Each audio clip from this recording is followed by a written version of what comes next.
Good morning and welcome back to another exciting semester of Daybreak. I'm your host, Taylor Fife. And I'm your host, Delaney Baumus. This morning's top stories start with what exciting additions have been brought to our campus. And what local celebrity is being remembered in Pittsburgh. Wake up and smell the coffee, Pittsburgh, because Daybreak is back.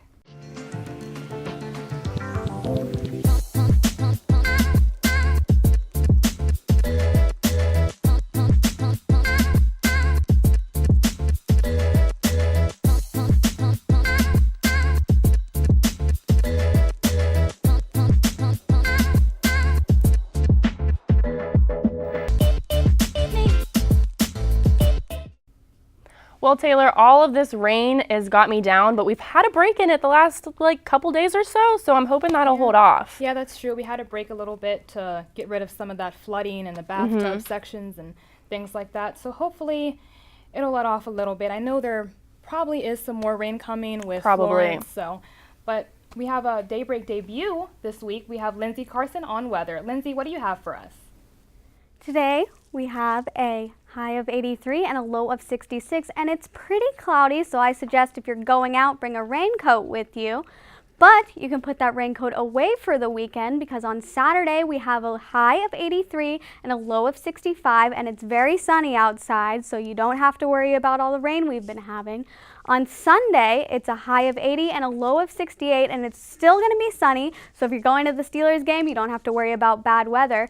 As we transition on into the week, on Monday, we have a high of 80 and a low of 68, and it's a little cloudy, but as we go on to Tuesday, it's a high of 79 and a low of 62, and it gets a lot cloudier, and it's definitely going to rain, so you might want to break those raincoats back out. On Wednesday, it's a high of 77 and a low of 53, still very cloudy, so don't put those raincoats away. And on Thursday, it's a high of 72 and a low of 50, and it's still very cloudy. That's all for weather. Now back to Delaney and Taylor on the couch. Thanks, Lindsay. Well, it does look like we're going to get a little bit of a break. And then the rain's going to come back for just a little bit, but those high temperatures, those have hopes for me. Yes. I like those high temperatures. Me too. Well, here's your city and campus news. Pittsburgh came together to honor and remember area native rapper Mac Miller. Thousands gathered in Frick Park to listen to Miller's music and pay their respects. His debut album, Blue Slide Park, was named after the historic playground where the vigil was held. Jessica Livens, who knew Miller, told Pittsburgh City Paper, quote, "I think his spirit is here tonight. I think everyone here feels his spirit. I don't know if he knew how many people loved him." WPXI reports that there is a petition to rename the park after Miller and has gathered around 300 signatures so far. Pittsburgh is still recovering from last weekend's record rainfall. The city experienced rain that led to evacuations and flooding late Sunday night into early Monday morning. KDKA reports that Pittsburgh had seen 3.52 inches of rain by 8:15 p.m. on Sunday night. That total makes it the fifth wettest day on record. Many events were shut down early or canceled altogether because of the rain. Places including the Pirates game on Sunday afternoon, the Pittsburgh Irish Festival, and Kennywood. Western Pennsylvania is expected to see even more rain in the coming days as Hurricane Florence makes landfall on the Carolinas soon. A gas pipeline explosion shook nearby Beaver County early Monday morning. More than 24 homes were evacuated, according to KDKA. The explosion sent a huge fireball into the sky, but the fire was put out by about 7 a.m., and residents have now returned to their home. Center Township Police Chief Barry Kramer told KDKA that the initial site assessment revealed that the earth movement in the area of the pipeline caused the pipe to rupture. The incident is still under investigation at this time. After a long-awaited debut, the new Pittsburgh Playhouse on Point Park University's campus is now open. At the start of the new semester, students and faculty were able to walk throughout a majority of the building by accessing it through the University Center. The new Playhouse features new performance and teaching spaces, a new cafe, and lounge areas. According to Point Park University, the new Playhouse was initially estimated to cost $53 million. A gala celebrating the Playhouse's official grand opening will be held on Saturday, October 13th at the Playhouse. The event will be open to all students and faculty. Details on how and when you can RSVP to the event have not yet been released by the university. Also new this semester, Point Park University President Paul Hennigan announced the opening of the university's new School of Education. The new school replaces the former Department of Education, which was housed under the School of Arts and Sciences. School of Education Department Chair Darlene Marnich states that the new school was needed due to the growth in the education program's curriculum and enrollment. Marnich also states that, quote, for the university, the new School of Education raises the level of visibility for the importance of education. The new School of Education will feature international opportunities for student teachers and expansions in the master's program and doctoral programs. And finally, are you in need of new headshots for the upcoming performance season or for your online portfolio? Point Park's National Press Photographers Association student chapter will be hosting a professional headshot fundraiser on Monday, October 1st from 12 until 8 p.m. in the Center for Media Innovation Photo Studio. All students, faculty, and community members are welcome to attend the event. You can buy one headshot for $10 or 3 headshots for $20. According to NPPA, all proceeds from the event will go towards funding the organization's annual trip to the Northern Short Course in Photojournalism in early March of next year. Well, Taylor, it doesn't look like the flooding is going to help Pittsburgh any, with the fountain at Point State Park already being down earlier this year, and now all that mud's there again, and we're getting more rain. Yeah, I know. I hope the city's going to do enough to prepare us for all of that water that we're going to get, so hopefully everything's okay. Hopefully. That's what I'm hoping for, at least. Yeah. Coming up after the break, how did the Steelers fare against their hometown rival? And what changes are being made in the Supreme Court. Stay tuned, because you'll find all that and more after the break.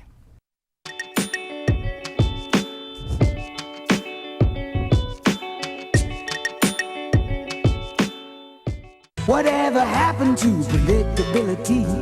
The milkman, the paper boy, evening TV. You miss your old familiar friends, but waiting just around the bend. Everywhere you look, there's a heart, a hand to hold on to. Everywhere you look, there's a love of somebody who needs you. When you're lost out there and you're all alone, a life is waiting to carry you home. Everywhere you look, everywhere you look,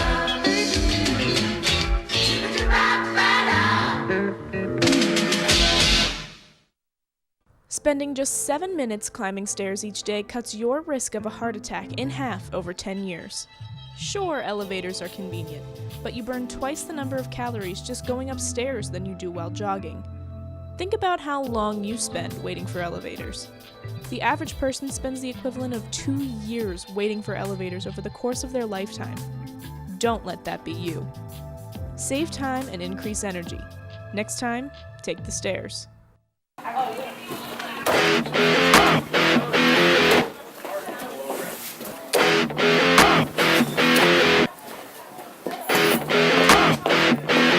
Let's go. Ow.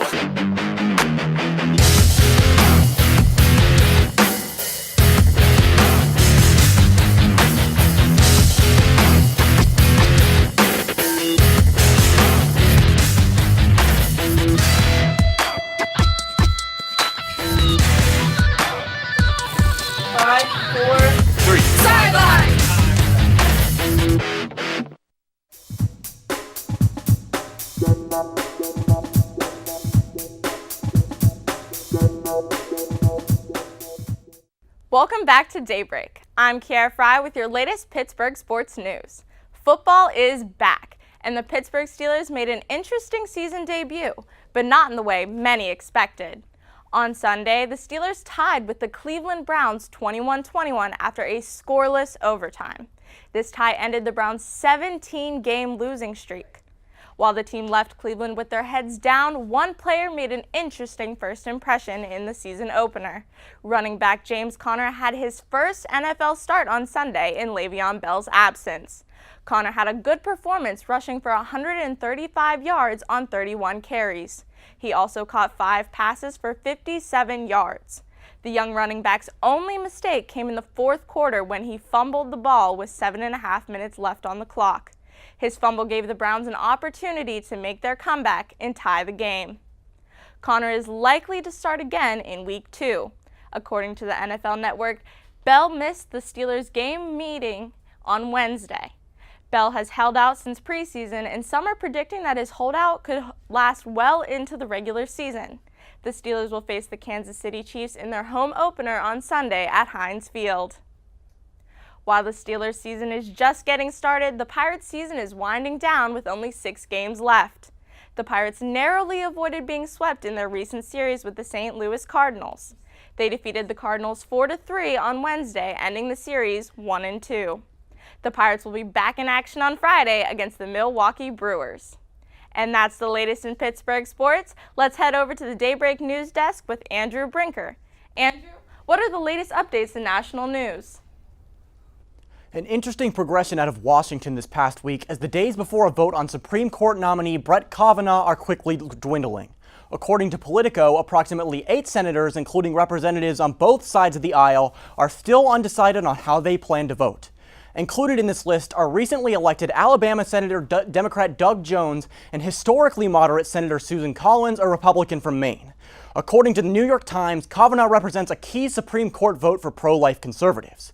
Kavanaugh could potentially overturn the Roe v. Wade decision that establishes basic abortion rights in the United States.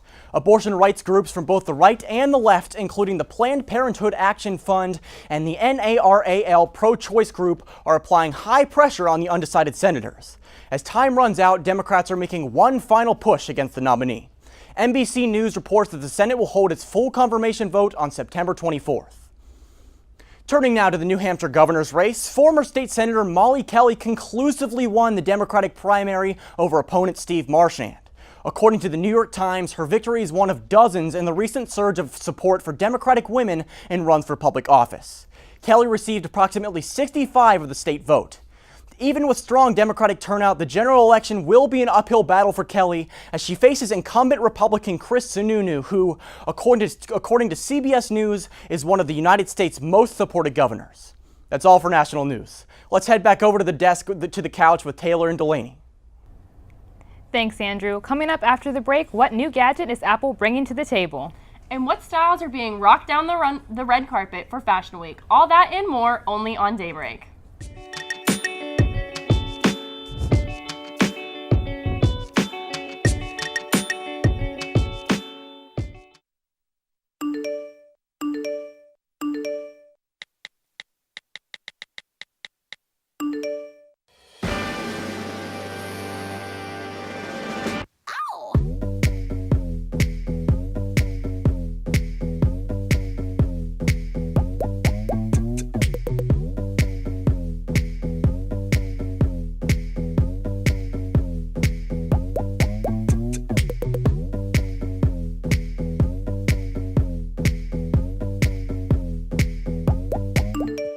I was you, I'd wanna be me too. I'd wanna be me too. I'd wanna be me too. If I was you, I'd wanna be me too. I'd wanna be me too. I'd wanna be me too. If I was you, I'd wanna be me too. I'd wanna be.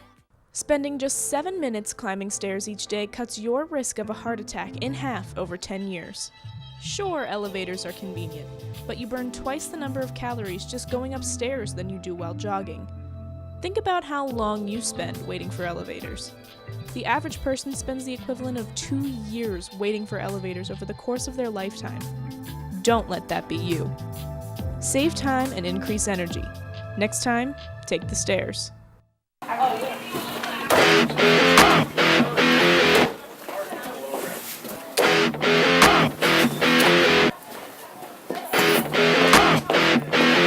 Let's go.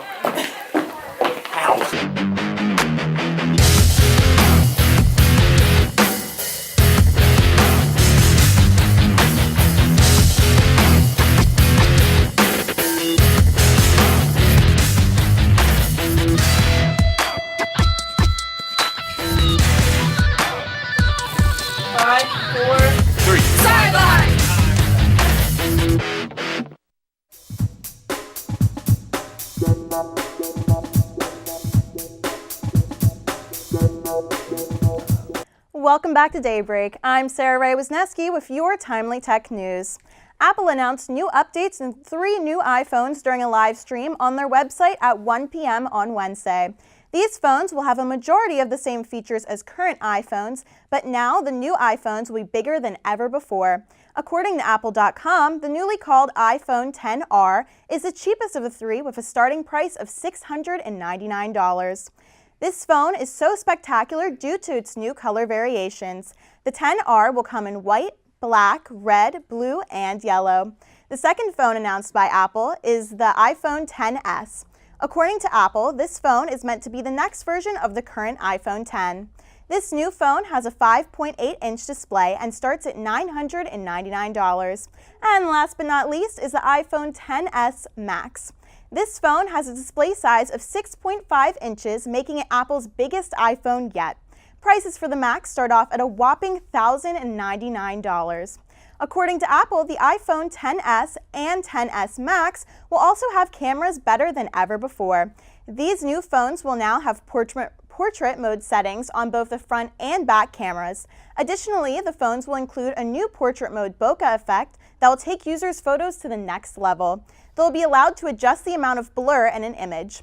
And besides the three new phones, we are finally getting what we've all been waiting for, group FaceTime. According to Apple, coming this fall, you'll be able to FaceTime with up to 32 people at once. Additionally, the fun camera effects you know and love on Snapchat will be available right through your camera. Now you can liven up your photos with fun stickers and animations. Other Apple updates include new emojis, new ways to send photos, ways to control your notifications, a new feature that tracks the amount of screen time used, and so much more. That's all for tech. Let's head over to Brianna McCall for the latest entertainment wrap-up. Brianna? This year's New York Fashion Week has been shocking us all, from the models, the hottest styles, and even flying shoes. That's right, last week Friday at the Harper's Bazaar Icon Party, rapper Cardi B launched her shoe at Nicki Minaj, creating a physical altercation between the two. According to CNN, Cardi B was upset about the way Nicki Minaj commented on her parenting skills and the negative comments that she made about her daughter. Cardi B made a post on Instagram later that night to address the issue, stating, "When you mention my child, choose to like comments about me as a mother and abilities to take care of my daughter is when all bets are off." However, Nicki Minaj went to Queen Radio to speak about the event, denying all claims. Minaj also mentioned that she would never talk about anyone's child or parenting. According to Billboard, Nicki continued to talk about how she felt humiliated and regretful of the whole situation. In other news, John Legend made history this week by becoming the first African-American man to reach EGOT status. He is also the youngest to achieve this title at just 39 years old. EGOT stands for the 4 major awards in the entertainment industry: Emmy, Grammy, Oscar, and Tony. The singer and actor has won 10 Grammys since his first award back in 2006 for Best New Artist. According to E! News, Legend won an Emmy at the Creative Arts Emmy Awards on Sunday for co-producing Jesus Christ Superstar Live along with Andrew Lloyd Webber and Tim Rice. Legend took to Instagram to honor his win and his new title in the entertainment industry. That's all for your entertaining entertainment news. Let's skip on over to the couch with Delaney and Taylor.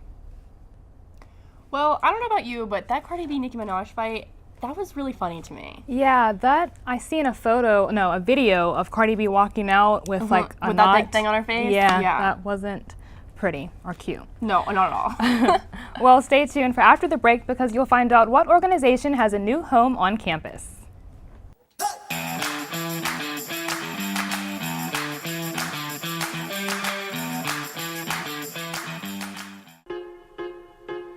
One is the loneliest number that you'll ever do.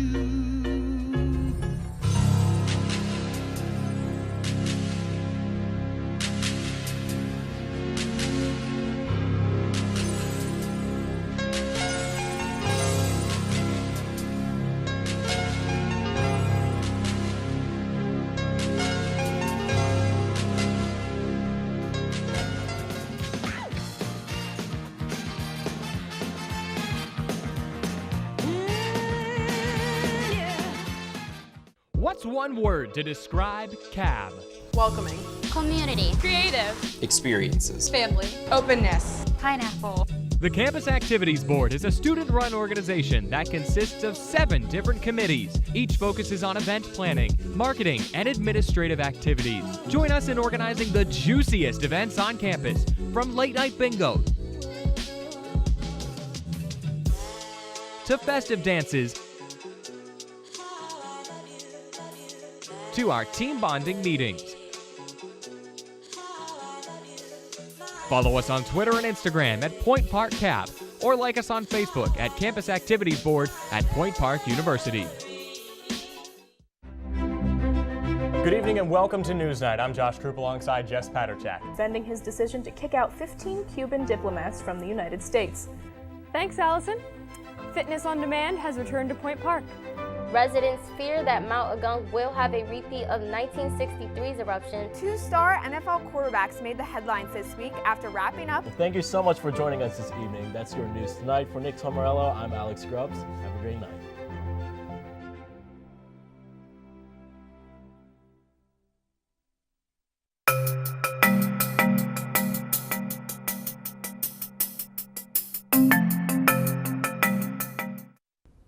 Welcome back to Daybreak, and today we're sitting down with WPPJ manager Alex Popichak. So welcome to Daybreak. Thanks for having me.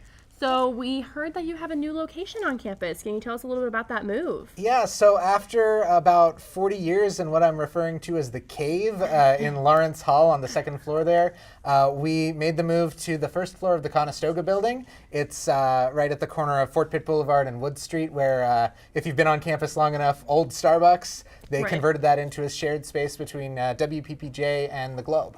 And so it's been quite an adventure, to say the least, to make the full move down there, but we're now at a point where we have natural light and we're adjusting to not being in a cave. There you go.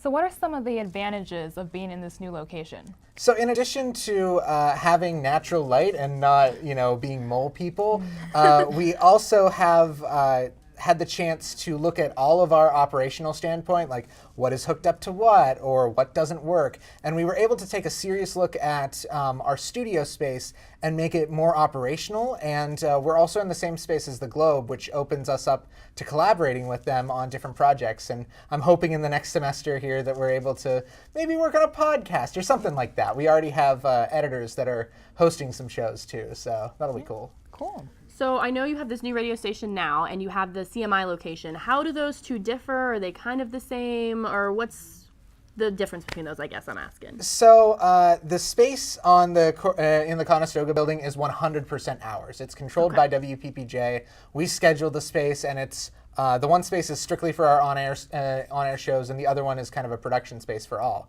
Whereas the Center for Media Innovation is a podcasting studio.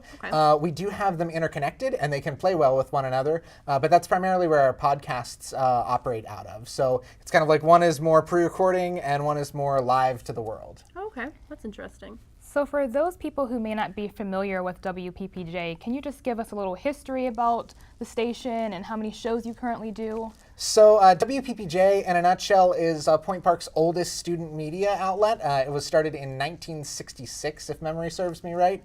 And the thing about WPPJ is we allow all of our programming to just kind of be to the students. So everybody that wants to, regardless of year or major, can get involved, start their own show, that kind of thing.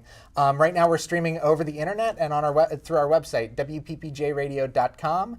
And we just finalized the schedule for the semester. There are some open spots, but we have 62 shows. Wow. Which is crazy. It's the most in several years, so yeah. That is a lot. That's a lot of opportunity for students.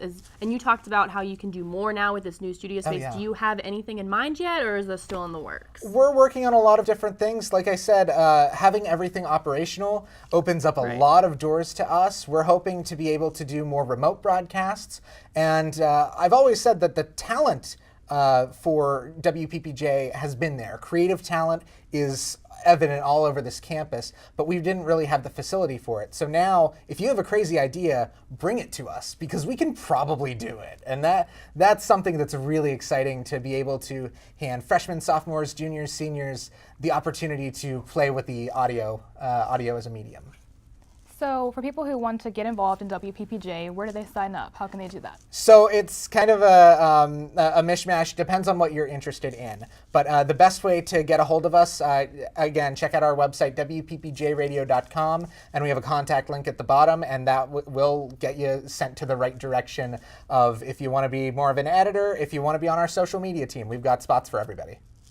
And I have one specific question about the annual Rockathon. Ooh. Are you changing the location now that you're not on the second floor, or what are you doing with that? So we're toying with different ideas. It is 60 days from today, and the current hope is that we'll be able to do it from the new coffee house. Okay. But we have to check the technical specifications on it to make sure it happens. But yeah, we're looking at changing locations. That would be really interesting to have it in the new coffee house and have a different location for it, bring new life to it almost. Absolutely, yeah. Oh. Well, thank you so much for coming on today, Alex, and telling us all about WPPJ. Thanks for having me. Right, well, that's it for Daybreak. Tune in next week and all semester for the news you need. I'm your host, Taylor Fife. And I'm your host, Delaney Baumus, hoping your news is good news.